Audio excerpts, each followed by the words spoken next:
Croeso, Difda, Bernachtin, Gia Hwitch, Fulcher, Daymat. Welcome to the Celtic Myths and Legends podcast. I am your humble host, Sian Esther Powell, and I'm going to be taking you on a journey through all the myths and legends of the 6 Celtic nations. That's Wales, Cornwall, Brittany, Isle of Man, Scotland and Ireland. Welcome.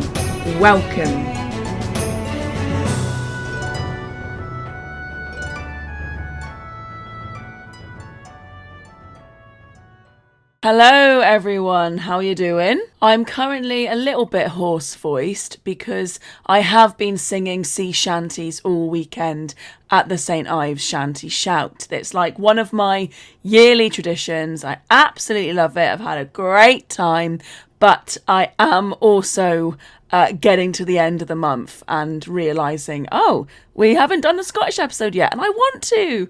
I did sit down to record it previously, and I think I did about 10 minutes and then lost it. So it's a story as old as time. This has happened to me so many times. But here we go, starting it again. Nice and fresh. Okay, so the funny thing is that I did that in November and it is now March and I'm trying to record this again. So I hope you can understand. This happens to me all the time. I go to record something. I record, anything between a minute and 15 minutes. And I've sometimes done pretty much whole podcast episodes that have then just been lost for whatever reason, or I've just lost the flow or whatever. So hello everyone. I think there's a lot of factors for this, guys. I think some of you probably have picked up on some of them, what they might be. I also do just have a genuinely insanely ancient computer, and I really must actually try and save up and put some money aside to actually buy a new computer, because this is ridiculous now. You can constantly hear in the background just buzzing away. I always feel really odd about coming back to the podcast when it's been a good few months of me not posting anything. I always feel really, really rusty, and I also feel very, very sheepish. I've let people down. So it's easier to just not post anything than it is to come back after a few months. And I put a lot of pressure on myself about this podcast. Which is probably really silly. So this is a lot of preamble. People who have never listened to the podcast before will instantly turn off.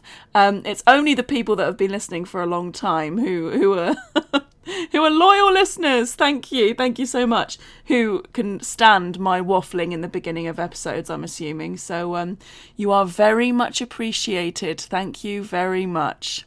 Anyone that has ever listened to this podcast will, of course, know that each episode we pick one of the Celtic nations. Now, any astute listeners out there will also know that we cycle in the same order every single time. So we are back to Scotland, and it's time. It is time to finally cover the iconic Loch Ness monster. Not only a cryptid, the cryptid, in fact. What is particularly interesting to me about, the Loch Ness monster is what pieces of folklore end up traversing the boundaries of the niche and make their way into the mainstream. It's always interesting to me which pieces of folklore end up, becoming well known. And of course, pretty much everyone has heard of the Loch Ness monster. So it's interesting to me as a sort of folklore lover, collector of stories, that things like the Loch Ness monster are pieces of folklore that I know the least about. And I wonder if it's because it's so well known, it's so mainstream, it's so prevalent in kind of pop culture and awareness, that I've never really tried to look too much into it. I've never really tried to read much about it or learn much about it. It's never caught my interest in the same way as other, perhaps lesser known stories. I don't know why that is. I don't think it's me trying to be contrarian or edgy, but there we go. So we are embarking on this journey about learning about the Loch Ness monster together. You and I, and you, and you and you and you. And you, and especially you.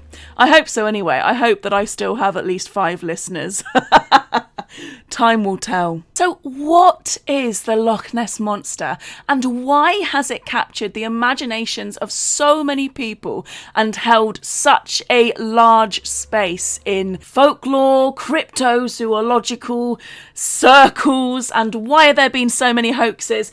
Basically, why are people so bloody interested in it? But in order to do this, I think that we need to explore the landscape. I'm a firm believer in the landscape being a hugely important element to all myths and legends. It is the landscape that really influences the stories that we tell. So in order to understand the Loch Ness Monster, you really have to know a little bit about Loch Ness. So Loch Ness is, I believe, the second largest loch in Scotland, but I think it's the largest in terms of volume. Its deepest point is 230 metres. It's 22 square miles around, and because of the high concentration of peat levels, the water is very dark, so there is not a lot of visibility of the water and what lies beneath the surface. So those of you not too familiar with the geography of Scotland, a loch is a huge or a large freshwater lake. There are many dotted around Scotland, but Loch Ness, as I said, is one of the largest ones and the largest by volume of water. And I think it's these factors combined together which make it kind of fertile fertile water for stories. That it's so huge, it's so deep, and it's so dark. You see these similar types of and comparable types of conditions in lots of other kind of geological and geographical kind of features as well, like high mountains, dense forests, all the places that have that can spark the imagination into believing there could be something there. You know, that it's so big that there could be hidden pockets. There could be creatures lurking in the heart of the deep, dark forest. There could be dragons living at the top of high mountains. There could be a dinosaur-like creature living beneath the waters of Loch Ness in Scotland. And it's that, well, there could be that really kind of lights the fuel and the fire of many myths and legends, I believe. You know, it's that idea of, well, you know, there could be, you know, Cornish piskies hiding in some other world that overlaps our own in the hedges and in the fields and the moors of Cornwall. Who's to say that there isn't? There could be this sad, lonely creature in the forests of Brittany who cries out because he's so ugly. There could be, you know, all of these types of creatures that I've covered on this podcast. You know, there's always that element of, well, there could be. And I think that is very strong when it comes to something like the Loch Ness Monster, and why there's been so many hoaxes around it, why there's been such fervent belief around it, and why it still continues today. So I will be profoundly shocked if there is anyone listening to this who doesn't have some sort of cursory knowledge of what the Loch Ness Monster is. But if you don't, the Loch Ness Monster is said to be a kind of a long-necked, kind of aquatic dinosaur-like creature. It's said to have a long protruding neck that rises quite high above the water, and humps on its back, again, that kind of rise above the water. It is in fact not the only type of creature that shares this sort of aesthetic. There's also an American cryptid called Champ, or Champy, which belongs to Lake Champlain in New York. There is the American Ogopogo, there's the Cornish Morga, there are quite a few sort of like water cryptids that share similar characteristics with Loch Ness Monster. And yet it is Loch Ness that I believe is the most well-known of them all and the most kind of iconic, if you will. Now, I've had quite lengthy kind of discussions on this podcast before about how, in my opinion, folklore, myths and legends, fairy tales, what have you, whatever you want to call these stories that we share with one another, they don't need to be ancient to have any value. They don't need to be hundreds of years old. They don't need to have a long root root in a culture to have any sort of value. Stories, much like language in general, changes and evolves constantly, you know, much like all material culture, it changes and it evolves constantly, okay? But the beginnings of Loch Ness were in 1933, so it's just under 100 years old that we've been having sightings of this creature. The first kind of mention of it was published in the Courier by George Spicer. So that was his sighting in 1933, August 1933. And it was described as a dragon, a sea serpent, a monster fish. But quite quickly, the term Loch Ness Monster was used. And then since the 1940s, it's been quite common to use the affectionate name Nessie. So from now on, I'm going to be referring to the Loch Ness Monster as Nessie. Now, I feel like there is an element of sort of retrospectively digging through the past to try and give validity to Nessie, in the same way that I've said you don't need to do that for stories and folktales to have any value. I do think that a lot of people have tried to do that to give validity to the idea of there being a Loch Ness Monster. So there was apparently some kind of water serpent, water monster sighted in the area around Loch Ness as early as the 7th century AD, apparently. And this is from the writings of Saint Columba, an Irish monk. So apparently Saint Columba is he's having a little tootle around Loch Ness, enjoying himself. It's probably sunny.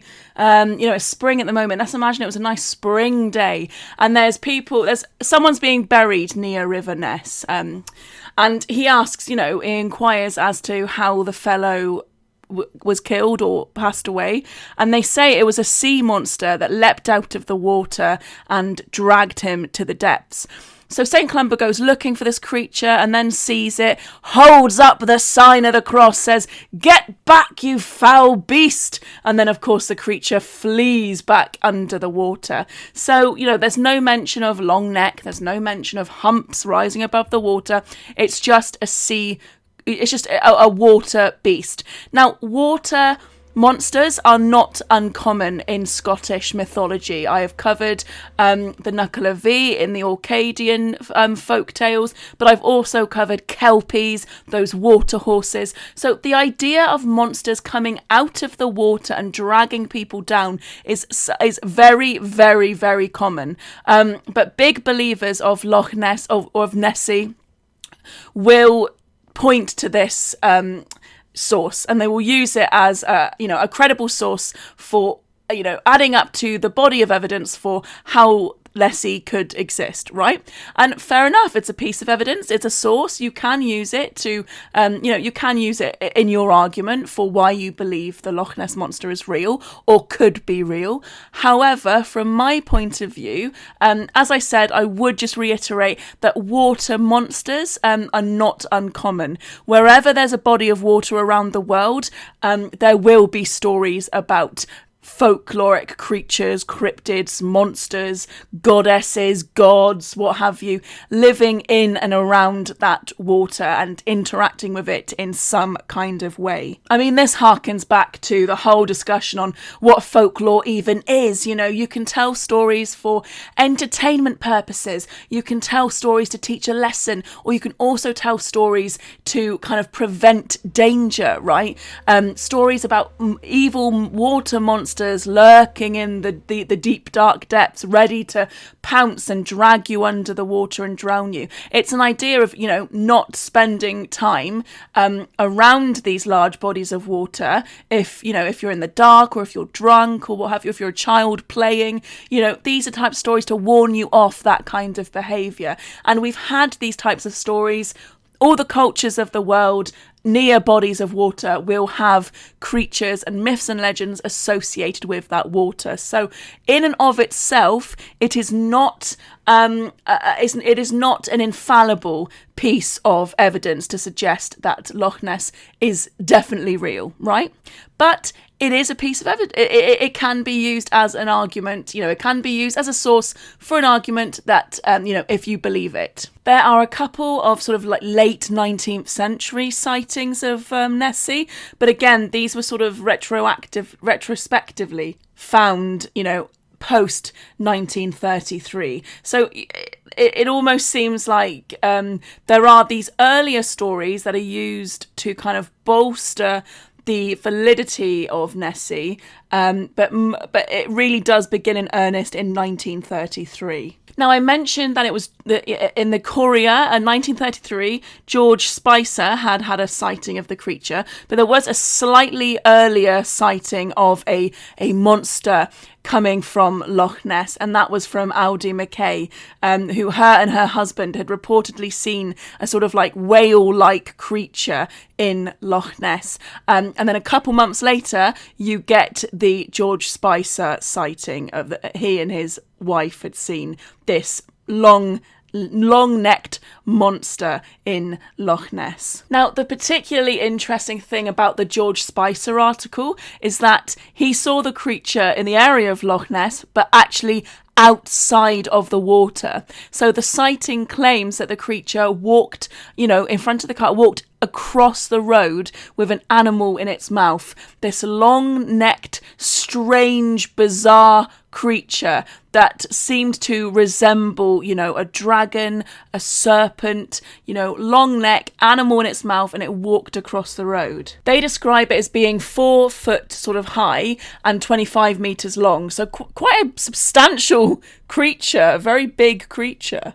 Now, what's particularly interesting is that skeptics have pointed out that there was a long-necked kind of a sea creature monster in the 1933 King Kong film, and that they've pointed towards that being a possible influence on George Spicer seeing this alleged creature. And it was really from there that the story exploded, right? This obviously is pre-social media, but this story went viral. The Loch Ness monster went completely viral, and then after the George Spicer article in the Courier, lots of sightings started popping up all of the time. Lots of people writing in claiming that they had seen the beast. 1933 is when you get the first photograph of the creature, apparently from a Hugh Gray. Now, when this picture was kind of blown up and projected, it was in fact an otter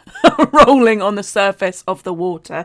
So it was not a monster, but there had previously been speculation that it was in fact Gray's Labrador, that he'd been taken for a walk that morning. Now, it was Spicer that first gave the appearance of a sort of plesiosaur-like dinosaur, but it was in fact an Arthur Grant, who was a veterinary student, who really kind of emphasised this plesiosaur-like appearance as well, and drew the Loch Ness monster and claimed that he had seen it at 1 a.m. on a moonlit night when he was going for a ride on his bike. And he described it as having, quite a small head, a long neck, and again, that big body. Now, as I said, this story was the sort of 1930s equivalent of absolute viral kind of stardom. So any and all newspapers were absolutely champing at the... bit of a pun from the monster earlier, champing at the bit to get photographs of the monster. So it really did become a kind of a media frenzy. It became a talking point. It became a story to sell newspapers and to sell magazines and what have you. So the need for a photograph became ever present and much stronger. So then you get the Daily Mail, because of course it's the Daily Mail, claiming to have the exclusive first rights to this surgeon's photograph, as it's been called, of the creature, which is the first to really show its long neck and small head coming out of the water. And it's this photograph, the surgeon's photograph, which is the most iconic picture of Nessie. It's that black and white one, that sort of like blurry black and white image, the gently rippling water, and that long grey head, and the long grey neck with the small head poking out of the water. The photograph was allegedly taken by a London gynaecologist called Robert Kenneth Wilson. For a long time, this photograph was held up as, real key evidence for Nessie. A good 6 decades, this photograph was used continuously to show the Loch Ness monster. There's a popular story that it was in fact a Christian Sperling, who was a kind of a sculpture specialist, who made Loch Ness, and and admitted it to be made that particular photograph and claimed it to be a hoax. And said it was like revenge on the Daily Mail, which was his former employer. Not very good revenge, because that probably did sell a ton of newspapers. If you're particularly interested in that aspect of it, there's whole books and stuff written just on the surgeon's photograph. So do have a little Google yourself and have a little read on that. And there are lots of other sightings, including a supposed film, 3-minute long film in 1938 by a South African tourist called G.E. Taylor. Now, this was actually acquired by Maurice Burton, who was a science fiction writer, and he was quite covetous of this film. He never showed it to any other researcher, just kind of kept it to his self for his own purposes. But it was later concluded that it was just filming an object in the water. Though what object, I don't know. Now, it's not until the 50s that it starts to get really interesting again, to be honest, because it's in the 50s that you start getting alleged sonar readings of Nessie. There's started to be audio recordings of sonar readings of some sort of object or creature keeping up with vessels in the water. And we are sensory beings, I've done a lot of sensory rich kind of work in the museum where I work, because we are all living with a multitude of senses, and we have way more senses than just the 5 that we kind of are aware of sight, hearing, smell, touch, taste. You can argue that there are also so many other senses, like our pain receptors, temperature, all of these other things that we are kind of, experiencing on a daily basis. But all I'm saying is that you've got stories, you now have picture evidence, you've got stories that you hear, you've got picture evidence, you've got film, and now you've got kind of audio recordings as well. It's starting to create a more sensory rich interpretation of this legend, of this cryptid, and that starts to feel a lot more real to a lot more people. Now, there is so many interesting things to talk about surrounding Loch Ness. The creature itself is almost the least interesting part of the folk tales and everything, and the sightings and the media frenzy around it. Because what I think you have a really strong camp of people who believe in Nessie, and then you have a really strong camp of skeptics that really don't believe in Nessie. So you have a lot of people who are trying to confirm the existence of this creature, and then you have a lot of people who are kind of very dedicated to disproving Nessie, and that is a lot of energy on both sides of the equation, really. So and you also then, you have tricksters, you have people who are knowingly creating hoaxes, who obviously don't believe in the creature, because they're creating hoaxes for it, but they are adding to the build-up of evidence used by the people that do believe in Nessie. But then you also have people who are not hoaxers, who are not trying to trick anyone, but who are being, because of confirmation bias and because of former sightings and whatever else, they are convinced that they have seen something that maybe they did see or maybe they didn't see, but because of that body of kind of media surrounding this creature, some people went out looking for Loch Ness, but some people happened to see things when they were there. And because there already existed all of this stuff surrounding it, then believe it themselves. That's not them lying. That's not them, tricking anyone. But that is, that's an important kind of aspect surrounding Loch Ness Monster, I think, as well. But such is the heights that this story has reached, is that you now have scientists that actively disprove evidence around Loch Ness. You have people going that far that you have scientists weighing in on evidence that people have found. There's so much on both sides of the discussion, really. So as quickly as people will be to share their stories and their experiences, you will also have skeptics just as quickly disproving them for whatever instance. There have continued to be photographs, sightings, videos, auditory recordings, as recent as 2021, when there was a supposed, drone footage of the creature. So this is not a story that is going anywhere soon. Do you know what I mean? I think people are always going to be captivated by the idea of, that there could be, though, couldn't there? There could be. Here you have a large body of water. It's 22 square miles. It's 230 feet deep. It's black because of the high levels of peat in the water. There's lots of different algae in the water, so there's not high visibility. So all of these conditions, and then you have almost a century worth of sightings, of photographs, of stories. So the Loch Ness Monster is not going anywhere in a hurry. I think there's lots of reasons for why this particular creature has captivated the imaginations of so many people over the years. But in my opinion, the landscape really is a huge factor. No one can say for sure why that very first sighting in 1933 happened. No one can say whether or not they were lying or they truly felt they believed it, or what conditions were happening for that to be seen. Skeptics have said, people have seen otters, they've seen seals, what have you. But all I can say is that it feels like it's fertile territory for storytelling, having a big, large lake that's very deep and very dark, in a land which already has, lots of stories and history of folktales surrounding bodies of water. So that is my quick fire coverage of the Loch Ness Monster.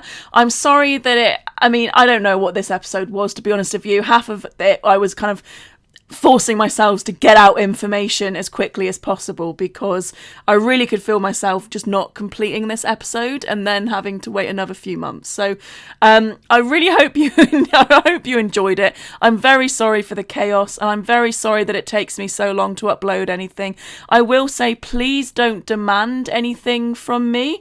I know that people mean well, but I have had a few comments recently that have seemed a bit demanding. And there's one thing that you have to understand about me, and it's very childish, it's very infantile, I'm not proud of it. If someone demands something of me, if someone tells me to do something, there's like a part of my brain that instantly goes, I'm not going to do it. I'm not going to do it. I cross my arms, I scrunch up my face, and I stomp my little foot, and I go, I'm not going to do it now.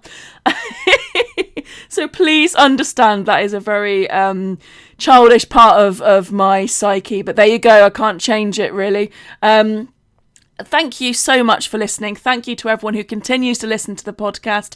Listenership really has fallen, and that is my fault for not being very consistent with it. But I have had a few recent people that have joined the Patreon, so I really want to say a big thank you to Dave, to Matthias, and everyone else who has recently or not so recently joined the Patreon. Thank you so much. You can join as a free member as well. You don't have to pay for any of the tiers. I really do appreciate that. I still pay obviously every month to host the podcast, but as you know, I don't upload every month. So when I do, and I can kind of rely on the Patreon stuff, it really is very helpful. And I think I am coming to that time of year where some of my subscriptions, like the story blocks where I get my sound effects and music. I didn't use anything in this episode, but I will continue to do that in other episodes. That is about to renew, and that is not cheap. So all of that stuff, all I'm saying is the Patreon goes towards all of that stuff around the podcast. So thank you very much. Of course, I'm always going to upload the podcast for free, so I never expect anyone to pay for it, so please don't ever feel like you have to. I really appreciate you just being out there, listening to my silly little stories. I'm so delighted that you enjoy them. Thank you so much to everyone that reaches out to me on Facebook, on Instagram, on TikTok, by email, on my website. It's really, really appreciated. Thank you. We are back to Brittany for the next episode, so I'm really looking forward to you all joining me then. Thank you ever so much. Goodbye. Enjoy the rest of your days. Lovely, lovely people. I am your host, Sian Esther Powell, and that has been another episode of the Celtic Myths and Legends podcast.